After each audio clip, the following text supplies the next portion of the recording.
क्या लिथुआनिया दुनिया को नए न्यूक्लियर युग की ओर ले जा रहा है? यूरोप का एक छोटा सा देश जिसकी आबादी है महज 28.5 लाख के आसपास, जिसके पास अपना कोई परमाणु हथियार नहीं है और जिसने सालों पहले अपने संविधान में साफ लिख दिया था उसकी धरती पर परमाणु हथियार नहीं रखे जाएंगे। लेकिन अब एक चौंकाने वाली खबर दोस्तों सामने आ रही है। अब वही देश अपनी सबसे बड़ी सुरक्षा नीति बदलने जा रहा है। सवाल यह है, आखिर ऐसा क्या हुआ कि नो न्यूक्स की नीति अपनाने वाला देश अब अपने संविधान से यही प्रतिबंध हटाने की तैयारी कर रहा है? क्या इसकी वजह सिर्फ रूस है? क्या यूक्रेन युद्ध ने पूरे यूरोप की सोच को बदल के रख दिया है? और क्या लिथुआनिया का यह फैसला आने वाले समय में दूसरे देशों के लिए भी मिसाल बन सकता है? दरअसल इस पूरी कहानी को समझने के लिए सबसे पहले लिथुआनिया की भौगोलिक स्थिति को भी समझना उतना ही जरूरी है। यूरोप के उत्तर पूर्व में स्थित लिथुआनिया नाटो और यूरोपीय संघ का सदस्य है, लेकिन इसकी सबसे बड़ी चुनौती, सबसे बड़ा चैलेंज इसकी लोकेशन है। देश की एक सीमा बेलारूस से लगती है और दूसरी तरफ रूस का कलिनिनग्राद इलाका है। यानी लिथुआनिया दो ऐसे क्षेत्रों के बीच मौजूद है जहां रूस की सैन्य मौजूदगी काफी मजबूत मानी जाती है। कलिनिनग्राद रूस ने सालों से आधुनिक मिसाइल सिस्टम, एयर डिफेंस और भारी सैन्य ताकत जो है यहां पर तैनात कर रखी है। यही वजह है लिथुआनिया हमेशा खुद को संभावित खतरे वाले देशों में गिनता रहा। लेकिन असली बदलाव तो 24 फरवरी 2022 के बाद आया, जब रूस ने यूक्रेन पर हमला कर दिया था। उस युद्ध ने सिर्फ यूक्रेन को नहीं बदला, बल्कि पूरे यूरोप की सुरक्षा सोच को बदल के रख दिया था। जो देश पहले मानते थे बड़े युद्ध अब इतिहास बन चुके हैं, उन्हें यह पहली बार एहसास हुआ सैन्य खतरा और युद्ध की आशंका आज भी एक हकीकत बन चुकी है। और शायद इसी वजह से लिथुआनिया ने अपनी रक्षा नीति की पूरी समीक्षा शुरू कर दी। अब तक उसके संविधान में साफ लिखा था, देश की जमीन पर सामूहिक विनाश वाले हथियार यानी परमाणु हथियार तैनात नहीं किए जा सकते। दोस्तों, यह फैसला उस दौर का था जब यूरोप में शीत युद्ध खत्म हो चुका था और परमाणु हथियारों को कम करने की कोशिशें चल रही थी। लेकिन अब हालात बदल चुके हैं। लिथुआनिया की सरकार और देश के प्रमुख राजनीतिक दल इस संवैधानिक प्रतिबंध को हटाने पर सहमत होते हुए दिखाई दे रहे हैं। ध्यान देने वाली बात यह है, इसका मतलब यह कतई नहीं है लिथुआनिया कल से परमाणु हथियार बनाना शुरू कर देगा। फिलहाल ऐसी कोई योजना जमीन पर दिखाई भी नहीं दे रही है। तो सवाल यह है, संविधान बदलने की जरूरत क्यों पड़ी? असल वजह है नाटो। सही सुना आपने, नाटो।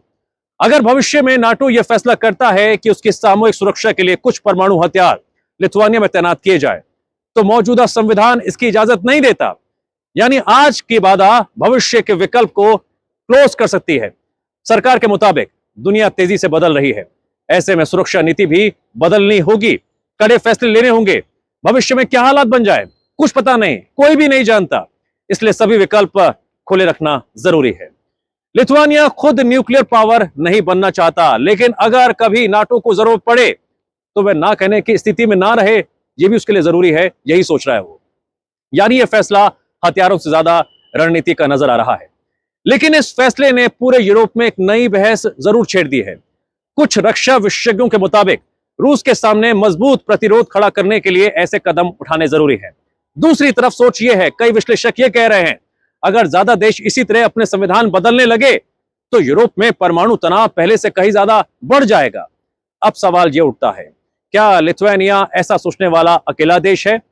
रूस यूक्रेन युद्ध के बाद पोलैंड भी कई बार कह चुका है, अगर नाटो चाहे तो उसके यहां भी परमाणु हथियार तैनात किए जा सकते हैं।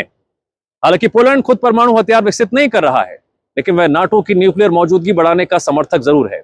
उधर बेलारूस पहले ही अपने यहां रूस के सामरिक परमाणु हथियार तैनात कर भी चुका है। इन हथियारों का नियंत्रण रूस के पास है, लेकिन उनकी मौजूदगी ने पूरे क्षेत्र में सुरक्षा चिंताओं को काफी हद तक बढ़ा दिया है। यानी एक तरफ रूस अपने सहयोगी देश में परमाणु हथियार तैनात कर रहा है, दूसरी तरफ नाटो के सदस्य देश भी भविष्य के विकल्प तलाश रहे हैं, रणनीति पर काम कर रहे हैं। अब अगर एशिया की हम बात करें, विश्लेषण करें, तो वहां भी तस्वीर कुछ ज्यादा अलग नजर नहीं आ रही है। मसलन उत्तर कोरिया की बात करें, जो लगातार अपने परमाणु कार्यक्रम को आगे बढ़ा रहा है। इसी वजह से दक्षिण कोरिया में समय समय पर यह बहस होती रहती है, क्या देश को अपना परमाणु कार्यक्रम शुरू करना चाहिए। सरकार ने ऐसी कोई आधिकारिक घोषणा तो नहीं की है और वहां अभी भी परमाणु अप्रसार संधि का पालन हो रहा है।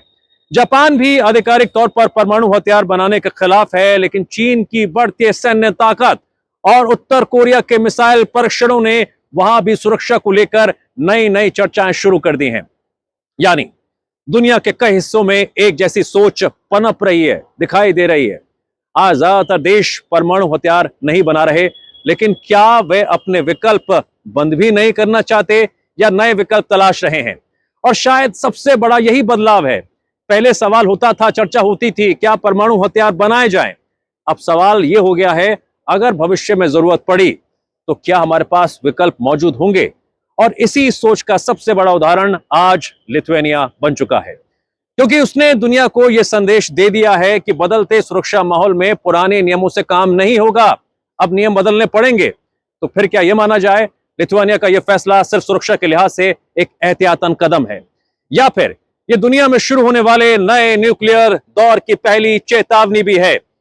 इस सवाल का जवाब दोस्तों भविष्य देगा। इतना तो तय नजर आ रहा है, यूरोप की सुरक्षा राजनीति अब पहली जैसी नहीं दिखाई दे रही है, और अगर हालात इसी तरह से बदलते रहे तो आने वाले सालों में परमाणु नीति को लेकर दुनिया में नई बहस छिड़ सकती है।